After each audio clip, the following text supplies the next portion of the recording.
Can there be a displacement of an object in absence of any force acting on it? क्या ये possible है कि किस object में डिस्प्लेसमेंट हो जबकि इसमें कोई फोर्स नहीं लग रहा हो?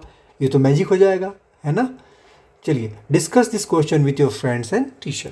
देखिए ऐसा तो होता नहीं है। हम अर्थ पे कोई भी ऑब्जेक्ट को मूव करने के लिए क्या होना चाहिए, उस पर कोई ना कोई तो फोर्स लगेगा ही। अगर नहीं लगाओगे फोर्स तो ग्रेविटी अपने आप से खींच के रखेगी तो वो हिलने नहीं देगी, इनर्शिया पोजीशन में रहेगा।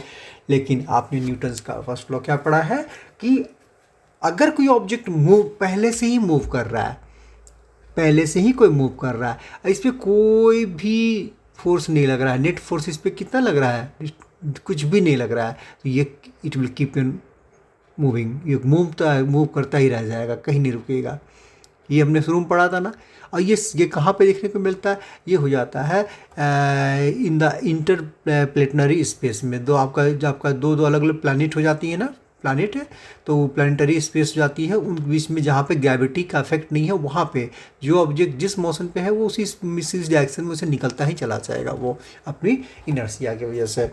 ठीक है, तो अब आंसर पढ़ते हैं। Yes, an object can have displacement without any force acting on it.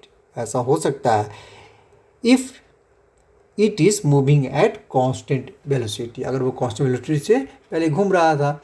According to Newton's first law of motion, the law of inertia, an object in motion will continue to move in straight line at constant speed unless act upon by a force. लेकिन यही unless, अर्थ के ऊपर में तो unless नहीं चलेगा, अर्थ पे तो ग्रेविटी इसको खींच के रखेगी। ठीक है, so if an object is already moving, it can continue to be displace without any additional force applying to it. आप एग्जांपल दे सकते हैं इंटरप्लानिटरी स्पेस में जो सैटेलाइट मूव करेगी या कोई ऑब्जेक्ट मूव करेगा उसका दे सकते हैं एग्जांपल।